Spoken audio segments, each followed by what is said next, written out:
Welcome into the PFF NFL Daily. Today discussing the first half of the season, Sam. It has been just a crazy NFL season. It's can't say very unique. It's just a unique season, right? You can't use a qualifier with unique. It is different though here in 2022.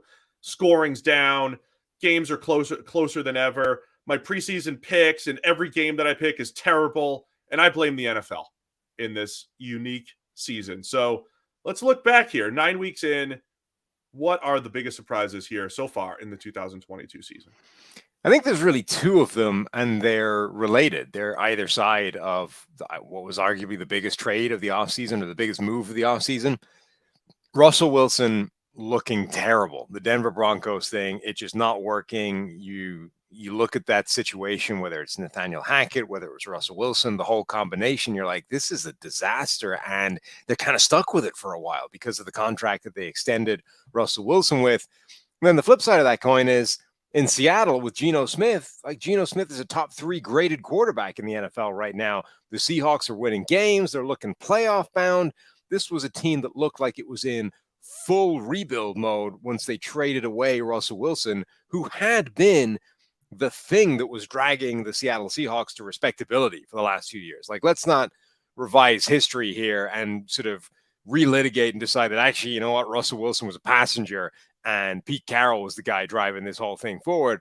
Like, Russell Wilson carried the Seahawks for years, but they seem to have gotten rid of him at exactly the right time based off everything that's happened since. Yeah, man, it's a good point because so many former Seahawks are coming out and like, oh, Russ, we never really liked Russ, and he was always full of himself or whatever it was. Let's not revise history, as you said. I mean, he was always very good, and even though it was the defense initially that helped lead them to that championship, Russ wasn't a passenger even in the Super Bowl years, even Right. his rookie season. Like, he was always good. He was a passenger in the sense of they ran the ball a lot and, they ran play action, but Russ was always very good. So it's kind of his demise, I guess, Yeah. right now as a surprise. And then conversely, what Pete Carroll has done. I do my weekly hit in Seattle, and they said, what if I told you halfway through the year the Bucks and the Seahawks are playing and the Seahawks are better and Geno's a top 4 quarterback and all that stuff? None of that made sense. It looked like the Seahawks were in a straight rebuild mode, but Geno Smith rejuvenated his career, looks completely different as a quarterback, and that rookie class might be. Remember the Saints of 2017, 5 impact players. The Seahawks could be up there as far as this draft class being the best draft class that we've seen in 4 or 5 years in the NFL. Yeah, it really could. Like, they look very good. That young group of rookies is looking really impressive. They're getting contributions from all of them. So, like, when you've been that successful in strike rate and you're actually getting production out of them all, that's the kind of draft class that can start to turn a team around immediately.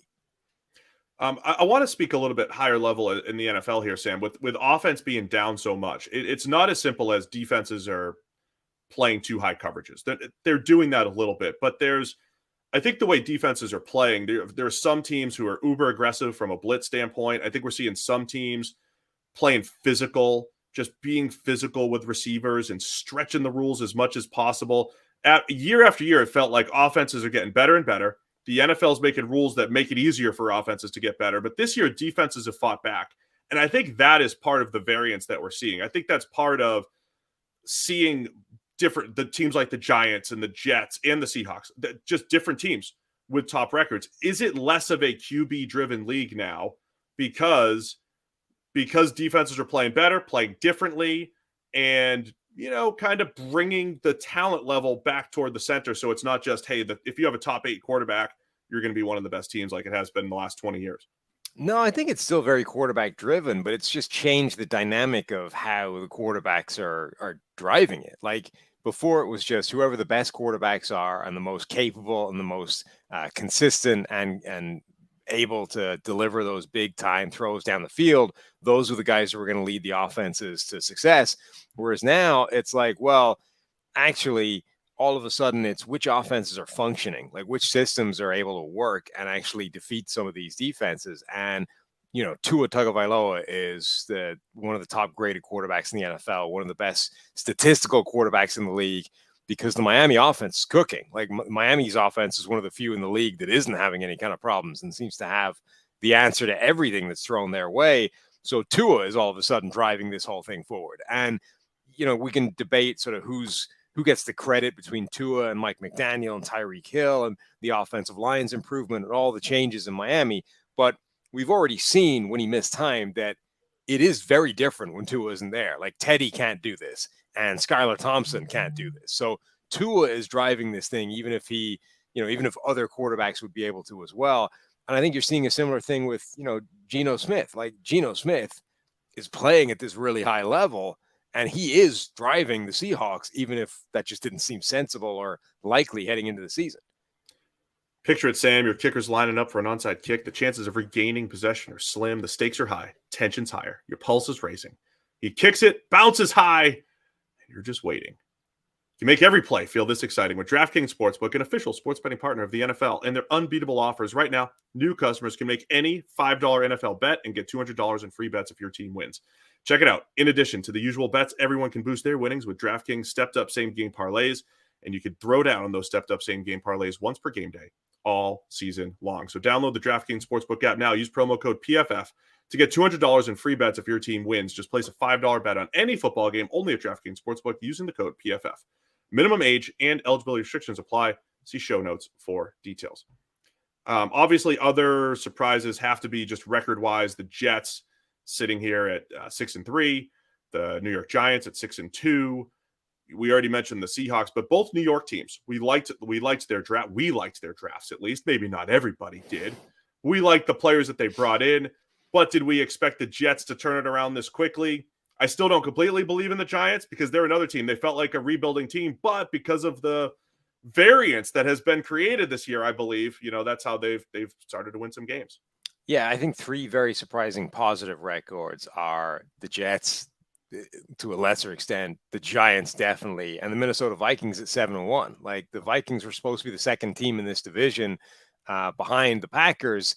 But they've been racking up wins, and okay, some of them have been close. They've been struggles, but they've got there. Like the Giants, the Vikings, these are teams that put themselves in a really good position with their wins so far. So the overachieving teams, I think, are definitely part of this surprising story. And then obviously the other side of this is all those NFC powerhouses that have underachieved badly so far. So the Bucks, Packers, and Rams, they have to be discussed here as far as biggest surprises. Even though we spent the whole offseason saying for the Packers, how are you going to replace Devontae Adams? This looks like it's a problem.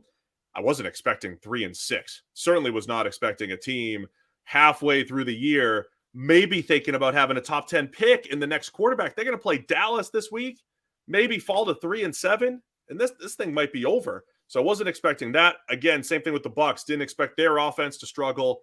And even with offensive line questions with the Rams, we didn't expect they were going to have the worst offensive line in the league for the second time now in 4 seasons. They did that back in 2019 as well.